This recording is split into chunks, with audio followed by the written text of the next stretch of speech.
I've been to the Olympics with boxing. I've been to 5 different weight classes, and I fought the best in my era. The key punch in boxing is the jab. Boom, boom. Before you even throw the punches, your stance must be right as far as your pivot. Start off with your pivot, get on your pivot, and it's light. The jab goes like this. This is exactly how the jab goes. Jab. You drop on the shots like this. You go here, here, here, back with the jab, down to the body, bow, So he saw everything right, everything wrong he did, and he fixed it. This is the beauty of the fight. The energy is good, and his energy is good. So.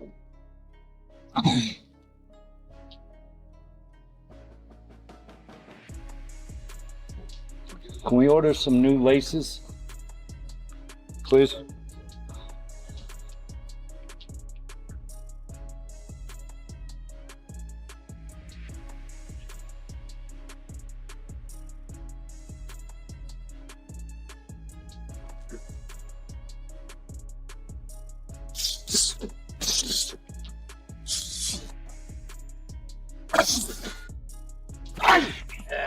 Holy cow. Alright, so the camps are buzzing right now. Both Floyd Mayweather and Mike Tyson are deep into preparation for what everyone's calling the fight of the decade. Word from Mike's corner is that he's looking absolutely phenomenal. His team says they haven't seen him this dialed in or physically ready in decades. In the perfect time, in the perfect place now. Where's Mike? Put everything together. So mentally, physically, we're excited. If the fight was next Saturday, you will be ready for it. We talk about Roy was 4 years ago. Today, Mike is much better than he was when he fought Roy. Mike breaks it down like this. True greatness isn't just about natural talent. It's about living and breathing the fundamentals every moment. Technique becomes your religion. Discipline becomes your lifestyle. And that dedication to perfection, that never takes a day off.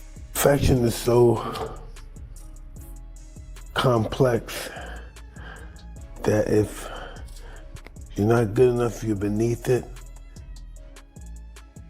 And if you surpass it, you're too high. It's just, you just can't win with that perfection game. It's just, when you're hot, you're hot. Yeah. That's how it goes. When you watch Mike in the gym during sparring sessions, something magical happens. Those lightning fast combinations come flooding back. The head movement, the explosive power, the ring IQ that made him untouchable. Age might be just a number because this man still carries that championship fire. Okay. I'll be right. Good. Round one. Oh. Feel. We cut the ring. Exactly. Cut the ring. Exactly, Mike. Beautiful. Yes, just like that, Mike Tyson. Excellent, Mike. Excellent, Mike. You break him. Unpredictable. Exactly, Mike. Beautiful roll, Mike. Excellent. Excellent. Complete game. Complete game. Beautiful game. Complete. There's nothing to say. You're complete. Exactly. Beautiful roll, Mike. Excellent roll. Excellent defense, champ. This is the perfect head position. This we talk about it. 40 seconds. There's something electric in the air whenever Mike steps into that ring. The atmosphere shifts completely. Everyone knows they're watching greatness in action. Even now, even at this stage. You can't teach what he has in him. It's something that's ingrained in him. He's been like that for his whole life, and you know that's why you see something special every time you see him fight, every time you see him do an interview. You know, he's just a special person, and he's putting on a special show. He's raising his techniques in the ring, better and better every single day. His defense, his power, his speed, his endurance. Today he put everything together, the conditioning, everything that he needs. Mike's daily routine is absolutely insane. 7 miles of road work every morning before most people are awake. Then he cranks up the intensity even more in the gym. His speed work is off the charts. Everything designed to bring back that devastating quickness that terrorized opponents for years. I do the 3 miles. If I could do If I could do the 3 miles in like, 15 minutes, then I'm hot. You know what I mean? If I can do 5-minute miles, then I'm on the ball. And that's what I ran for. I ran for speed. How fast can I do 4 miles? How fast can I do 7 miles? Yeah, and you knew if you were getting in that same 6-minute mile, then a 5-minute, 50-second mile, that's how you were getting better? Yes. Yeah. Yes. Throughout the course of a camp. Yeah, no doubt about it. Would you start a camp and you'd feel like maybe you weren't going that fast, but as the camp went on? No, as the camp go on, you become better. Then when you become better, you push yourself more. You push yourself when you sometimes you have to submit to yourself. You just have to push yourself. Over in Floyd's corner, things are just as intense. After stepping away from active competition, he's back with a vengeance. His reflexes are still razor sharp. His ring intelligence remains at genius level. The precision that made him a defensive master? Still there. Slide and drop. Punch it, wait it, here we go. Drop. Walk it. Hit it. Six. Punch it. Hit it.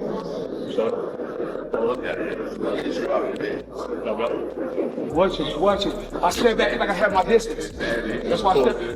See, I have my distance. Fighters don't know their distance. You gotta know your distance.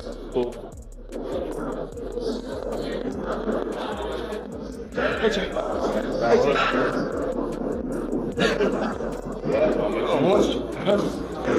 Okay, touch the top. Hit it. Hit it.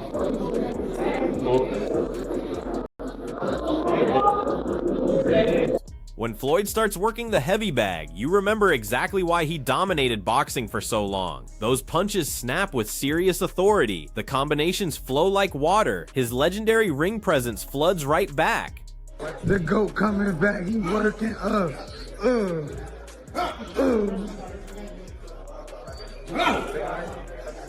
They act like you don't still got it, champ. They act like you don't still got it. Let them know, son. Oh.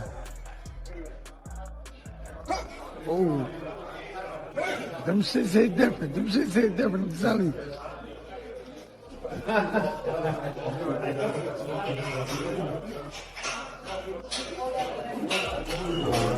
I look full of check that weight balance, center weight. The partnership between Floyd and his longtime coach remains rock solid. Their training sessions show the same obsessive attention to detail that built an undefeated legacy. Every movement calculated, every technique polished to perfection. The Detroit area, I'm from Grand Rapids, Michigan, but everybody knows the earth is my turf. Mexico, get ready. Let me give you guys a little show. So we go straight to the inside. Let's go bring it.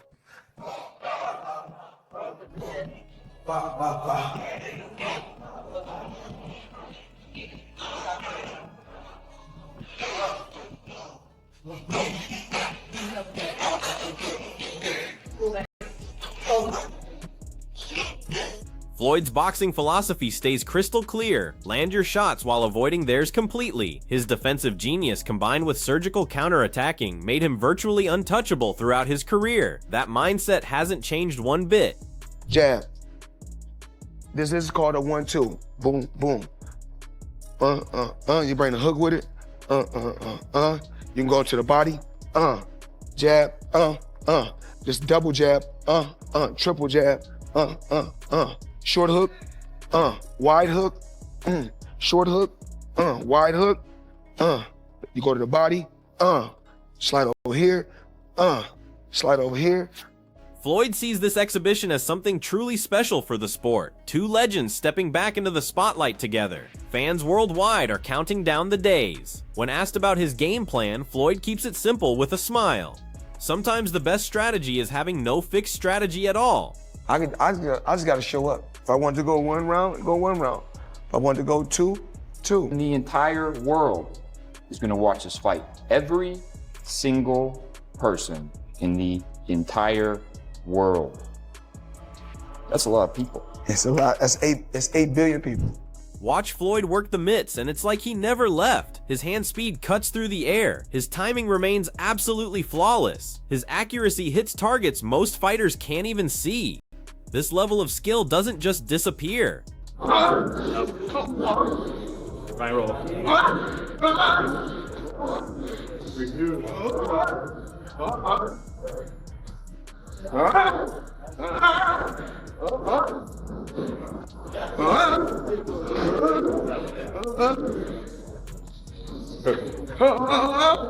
Let's roll.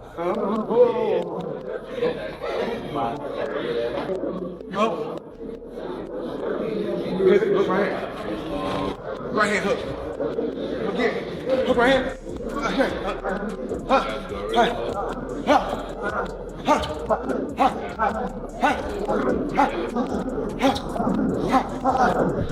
Simon Jordan raises some interesting questions about Floyd's motivation for taking this fight, especially coming off that massive exhibition with Conor McGregor that already proved he could draw huge audiences outside traditional boxing. Jordan breaks down the business side perfectly. Streaming giants like Netflix crunch the numbers on subscriber lifetime value. They know exactly what each new viewer brings to their bottom line, so they invest accordingly in content that attracts massive audiences. Anthony Joshua's recent knockout of Jake Paul shows how entertainment and sport are blending together. Boxing purists might not love it, but the numbers don't lie about what fans want to watch. Floyd Mayweather has had a variety of different bouts. I mean, I hear that he's going to fight like Tyson. I don't understand what that thinking is. Or an exhibition. We've seen him fight and hold up Conor McGregor in an exhibition fight. It's Netflix building entertainment models around sport. Sport is entertainment. It crosses over. Netflix have got a proven model of success that ultimately they invest some money into these sort of things, whether it's Jake Paul versus Mike Tyson or Jake Paul versus Anthony Joshua. They'll look at their lifetime value of their average subscriber, not every subscriber, but their average subscriber, and then they multiply it by the amount of subscribers they think they're going to get as new ones, and they make a commercial decision. Well, that's interesting, isn't it? Because everything that they've done so far is massive, and this obviously will be a talking point. I mean, Anthony Joshua's knockout. Jordan digs deeper into the subscriber game. That Mike Tyson versus Jake Paul fight brought millions of new eyeballs to Netflix. When each subscriber represents roughly $900 in lifetime value, paying fighters becomes incredibly profitable. Jordan separates pure competitive boxing from these media spectacles. Fights involving Chris Eubank Jr., Conor Benn, and Jake Paul mix entertainment with sport. The Pacquiao versus Mayweather super fight happened so late in both careers. These modern exhibitions follow the same playbook. Business strategy drives everything, shaped by what audiences demand rather than competitive rankings. That they understand what people want, what the rest of the community wants, and actually, I don't know if that's the algorithm or just good research or just good instincts, but they do great numbers. They have a 300 million subscriber base around the world, bigger than that now. I think the growth on the Mike Tyson, Jake Paul fights, I think they got 2 million subscribers out of it, new subscribers. Now, irrespective of whether some of those subscribers churn or don't stay for a long period of time, the average Netflix subscriber is worth $900. Some will be worth $1,500, some will be worth $29.99. So the average Netflix subscriber is worth $900. So by that mathematics, they paid Mike Tyson and Jake Paul something like 150 million, and they banked 2 billion. Well worth it. There's a scale. Now, sports, again, you look at what it is. You've got elite sport. Wade Plemons takes a different angle on these upcoming exhibitions. He frames them as pure entertainment rather than serious competition. Floyd's fight against Rolando, a former world champion, gives him quality preparation without risking his perfect record. The Mike Tyson exhibition follows the same blueprint, designed to thrill audiences rather than settle competitive scores. When you do exhibitions, and again, Floyd fighting in his exhibition versus Mike Tyson in the Congo to get ready for this. That's on April 25th. And like we saw a second ago, Manny takes his on April 18th from the Thomas and Mack Arena in Vegas. So this must have been planned in the works before they even announced the exhibition fights, right? And again, Floyd's got a tough one. Ruslan is a former world champion. It's a 10-round welterweight fight. That's not the same exhibition that Floyd is doing. They don't even have rounds yet for the Floyd and Mike Tyson deal. Minutes, none of that. This is a 10-round exhibition, but it's a fight because Ruslan's a bad But this was all it had to have been set up, put in play for those two to come together in September. They needed a tune-up fight for each of them. That wasn't going to count against them on their records. Hopefully no one gets knocked out in those 2 exhibition fights. And again, they're 2 of the best of all time. They could probably avoid it. Then they come out in September and have one final go at it. I told you guys, Floyd is going broke. Manny Pacquiao's the April 18th date at the MGM Grand in Las Vegas fits perfectly into their strategic timeline. Clemens points to the financial reality. Both fighters have substantial expenses and business obligations. Leveraging their legendary status through streaming platforms generates serious revenue. Casual fans care more about recognizable names than competitive balance. Just look at previous events with Jake Paul and Anthony Joshua. Clemens compares how Floyd Mayweather and Manny Pacquiao have aged. Neither will perform at their absolute peak, but fans want to see which legend retained more of their original magic. The combination of financial strategy, nostalgia, and controlled entertainment guarantees massive viewership, while giving fans one last glimpse of these iconic careers. Other than, we can look through the court documents of him versus Showtime, but missing $340 million, being years and years behind on his taxes, that's clearly the motivation for this. And because Floyd, obviously, he is one of the best of all time, so if he still can do it. But Mike Tyson, followed by Manny Pacquiao, will get you out of a lot of financial bad situations and bad decision-making. So this is why I think Floyd is doing this more than anything else, leveraging his 50-0 career, because that will bring in the viewership, and Netflix being the partner here. This, I don't know if it's going to approach it, but if there was a matchup to beat Mike Tyson versus Jake Paul on Netflix, seeing as, again, it was 11 years ago, but 4.2 million pay-per-view buys, and seeing as the casual audience doesn't really give a shit if you're 58 years old Mike Tyson, if you're Anthony Joshua, Jake Paul, the competitiveness of that fight wasn't really ever in question. They don't care. They want to see names they recognize going into that ring. This exhibition goes way beyond just money, though. The long history between Mike Tyson and Floyd Mayweather adds genuine personal stakes. Their competitive relationship spans decades. That underlying tension elevates this above a typical exhibition. Both men are past their prime, absolutely. But their rivalry means every exchange carries extra weight. Fans will analyze every moment, looking for clues about how experience and instinct hold up against time. They have a history of bad blood between the two. Well, more so on the part of Mike Tyson. He just simply does not like Floyd Mayweather. They went through some things. They used to be cool. They used to be friends. And Floyd Mayweather even fought on Mike Tyson's cards. But now they have a strained relationship, and now they're going to fight an exhibition bout. This was, I don't even know what to say about this, right? But why not Floyd versus Roy Jones Jr.?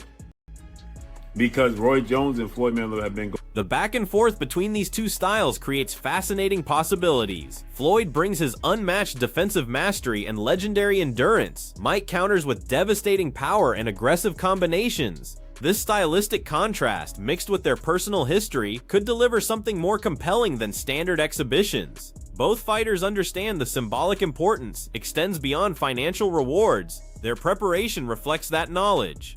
The mainstream appeal reaches far beyond boxing fans, drawing viewers interested in the personalities and storylines. This exhibition blends spectacle with genuine competition, giving fans a chance to watch two legends test themselves against each other one final time. And they're more compatible as far as size goes. Roy is still bigger than Floyd, but as far as that goes, he still fought at, made his name at 54, 60, 68, and 75. Right? Now, he did go up to heavyweight, but they've been going back and forth. They've been jawing back and forth and going viral, going at each other. That would make more sense. I don't know where this came from and how this even came about, but we're going to get Floyd Mayweather in 2026 versus Iron Mike Tyson in the exhibition bout.